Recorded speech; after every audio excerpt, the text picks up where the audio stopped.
America goes to war. Men of the Army, Navy, and Marines reinforce the battlefronts to save the homes and ideals of free men from Axis domination. While the Navy was training at the Vero Beach Naval Station, the Army and the Coast Guard was patrolling not only the river, but the beach area. Few people remember that in those days, the U.S. Army had guards posted at the bridge. You didn't have free access across to the beach during the war. You had to have a pass to even use the bridge. The Army was very concerned about our shoreline to counteract any of the invasion forces that they were expecting. They started a spotter program to watch the shoreline and the horizon for U-boats, for planes, for any military that might invade the Florida beaches.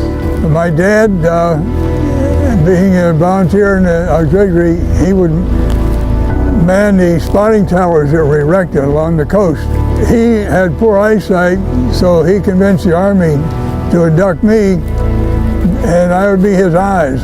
So the Army would come and pick us up at night and take us over to the tower at the beach, and we'd man that all night. We would log in everything we saw. Then daylight would come, the Army would come in their truck and take me to school. We were being invaded by the Germans right here in Vero Beach, and we were the front line. Although their invasion wasn't to come on land, but they invaded us by sinking a ship. And they actually captured a German sub. And on board that submarine, they found bread from the local Bell bakeries in Florida. They found theater ticket stubs from the local theater in Florida, where they had come ashore.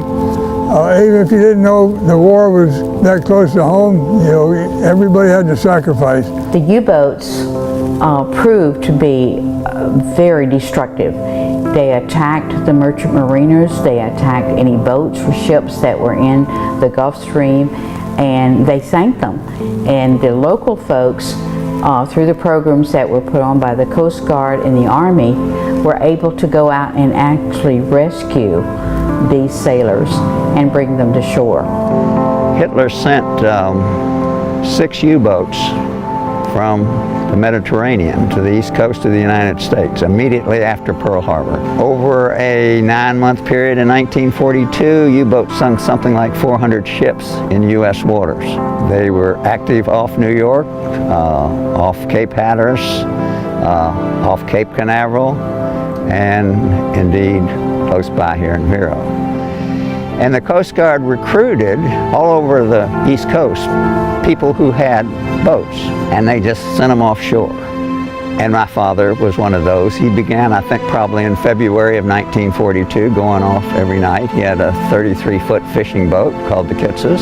Audie Roach went with him most of the time. Otherwise, he would drive through town on an afternoon and holler, anybody want to go offshore? And a couple of people would volunteer and they'd go. Of course, they did not realize what they were going towards. Then one evening, May 5th, 1942, they were offshore, and shortly after midnight, and they saw flares rising off the beach. They headed in that direction. Within an hour, they came on a lifeboat that was packed with 22 survivors. That night, they were attacked by U-boat 333, commanded by Peter Kramer. He had another experience where in July of 1942, north of here off of Banana River Naval Air Station, they were in a boat and ran into 3 German U-boats sitting side by side. Audie Roach, as the story goes, said, "I'm not going to be captured and go back to Germany. I'm jumping overboard." Well, my dad said, "No, I think you better stay with the boat." And of course, all they could do is turn the boat and head for the beach. And of course, the U-boats were not interested in having a run-in with small fishing boats, so they disappeared in the darkness. But it was an experience. From writing the book, I discovered that my father was a hero. He didn't think he was a hero. None of those people did. I mean, it was just the natural thing to do. They were doing what they could to help the war effort. Until I wrote this book, and the people start reading, they said, "My God, we didn't realize that." They did not know. Even the people of that generation, and certainly the people of later generations, did not know that there was a war going on, a naval war right off this coast. As we look out over the ocean, it's hard to believe that just a few decades ago, there were Nazi U-boats prowling the Gulf Stream right off our shores. The war was won and the Allies had defeated the Nazis in Japan, but we did not forget.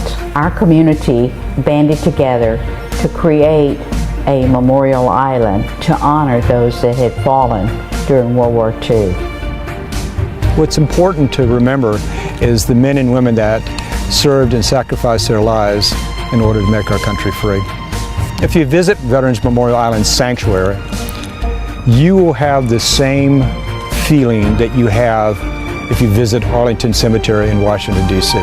It's hallowed ground, and it's hallowed because of the memory of all of the men that have served our country and women, and it's a living legacy to the people that are here today.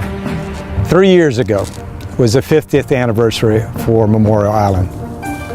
I know without a doubt, 50 years from now, people will come and say this place is sacred. As a historian, it is very important to remember our history, and especially of World War II. Lest we forget, this could happen again. So we need to always be vigilant and always on guard.